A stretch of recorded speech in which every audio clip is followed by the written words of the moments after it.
Good afternoon. I'm Aleksandra, journalist of Kyiv Post. Today with us, Oleksii Sobolev. He's the Chief Executive of Prozorro.Sale. It's a state-owned company that helping Ukrainian government efficiently and transparently sell state assets and attract private investment in state sector. Good afternoon. Good afternoon. How are you? Well, much better now. First of all, can you say a few words about Prozorro.Sale activities, and do you have some work during the war? Is there any state property on privatization right now? So we run the world's most transparent e-auction system. So we basically do electronic auctions for the government, municipalities, and also for private sector. So it's not just the public sector that uses our system. It's an electronic system, and there are lots of buyers and sellers, and some of them are commercial. But most of the work is with the government. The system hasn't been shut down for a single day during the war, so we've been working as usual, but the level of activity have definitely decreased. The lowest point was in the first week of March, I guess, when we just had 18% of the usual volume of trading in the system. Right now, it's somewhere above 40 to 50%. So basically, half of the business is gone because of the war. But we see since the start of May, every week we see increase in activity. So that's both reflects how the economy is doing. Mm-hmm. So people do more transactions and trade with our system more, and that the shock have passed, and also that the governments and municipalities want to attract more funds. And there is some privatization going on right now in the system. Yeah. As we know, Ukrainian government is planning to launch a huge privatization process from September 1st. Can you tell us what's going to happen? Are there any potential investors interested? Because Ukraine is in the war process at the moment, and you know it's probably a lot of risk for potential investors. Yes, there is, but there are some rewards there, and there's a need definitely for that. So why the government decided to do that? Because the population of Ukraine has definitely shifted from one region to the other, and that's going to be stay there until the war is over, and probably several years until the war is over, when everything is settled and people come back from abroad or from the regions that are right now. So which means that there are less real estate, for example, in Western regions for the people to conduct usual businesses and live in, and there's excess real estate in the Eastern regions. So you have to rearrange that. How do you do that? So the government looks at the property it owns and sees that, yes, it has some spare property to sell in Western regions.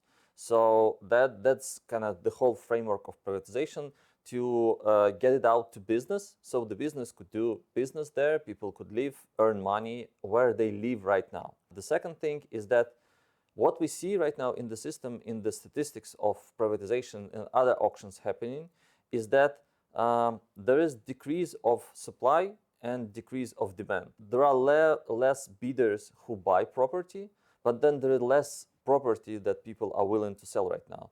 And these two things balance each other, which means that the statistics for the price increase of privatization is the same as before the war.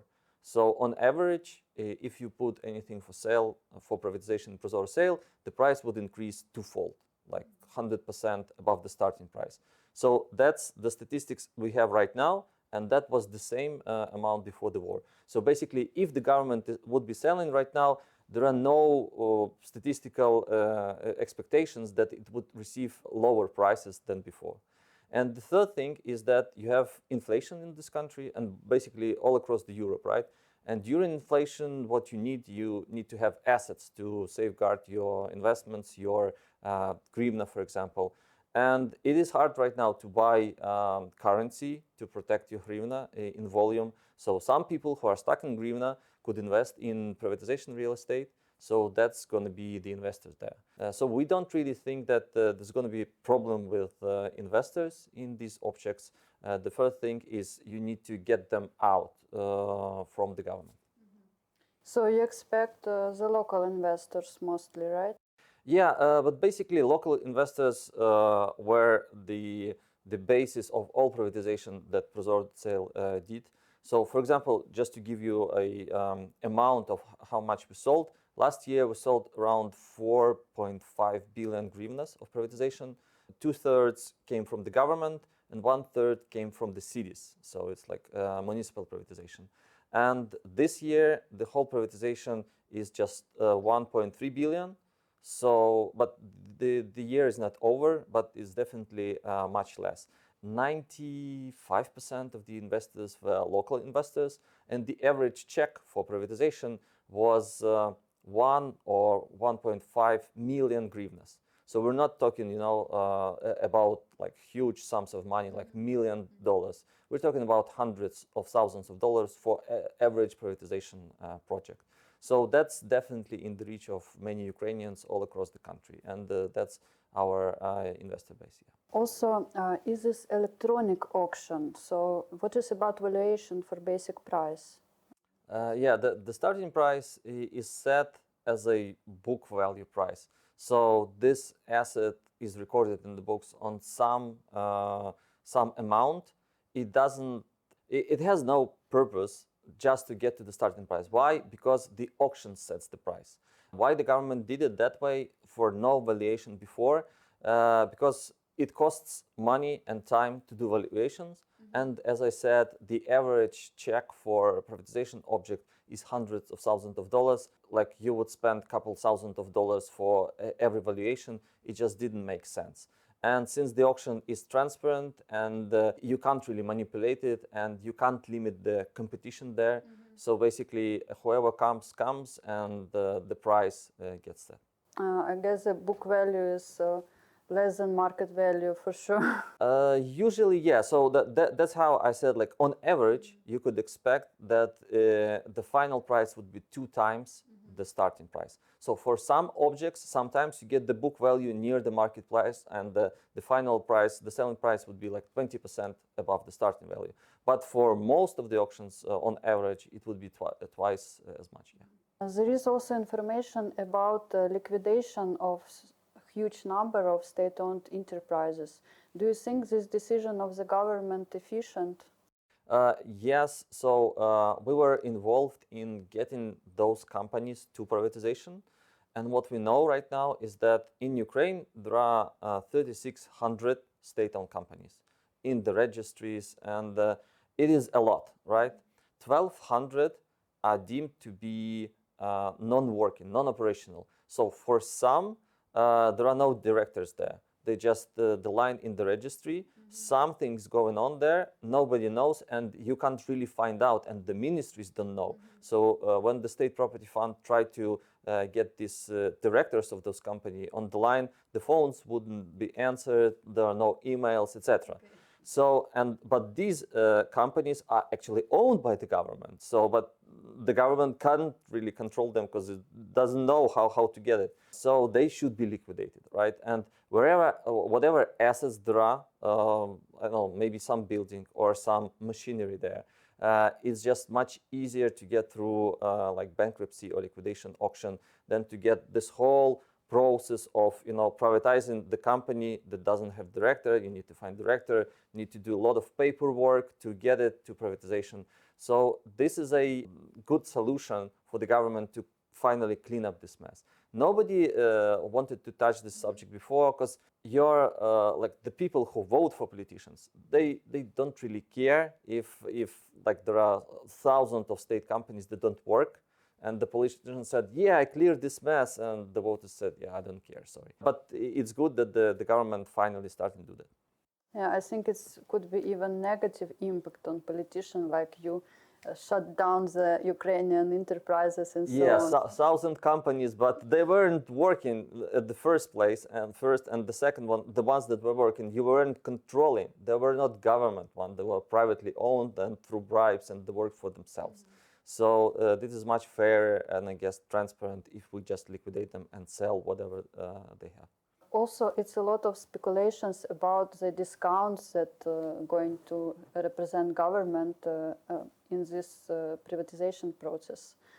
Are there going to be any discounts for the investors, and how much money Ukrainian government planning to actually to get through this privatization process? Well, you can expect to get, as a statistics I said, like twice the face value of the companies that you're transferring for the privatization.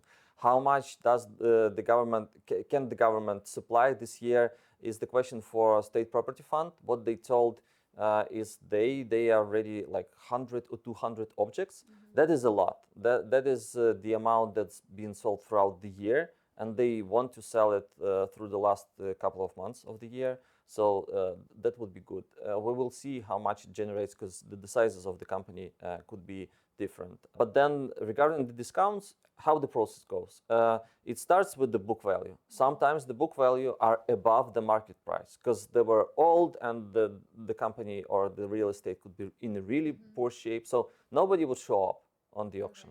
So if nobody shows up for the auction, the second auction is announced with the 50% cut from the starting price. It is just a marketing trick to get people into the auction. And from what we see, the lower you set the starting price, the higher number of the bidders you get through the auction. So, and when people pile up, you get like 30 people, they will make the price go through the roof. So that's how, for example, the Dnipro hotel was sold. So there were 30 bidders there, and the price went from 80 million hryvnias to 1 billion hryvnias throughout the auction. And it actually closed, and the government received the money, etc. So that's what happens when you get many people and then outcompete each other and just set the higher price. So it doesn't really, because of the auction, the discounts doesn't matter. If ProzorroSale will take part in this privatization process in September? Yeah, so actually the changes to the law say that right now all the privatization, both the small and the big ones, should go through transparent auctions of ProzorroSale. So it doesn't, before that, we were able to sell the companies below 250 million hryvnias of the starting price. So back then it was like $10 million of the starting price. Right now we'll be selling companies from all the starting prices. So I think if ProzorroSale will take part, then privatization process going to be transparent. So thank you for this interview and good luck. Yeah, thank you. There's lots of work to be done.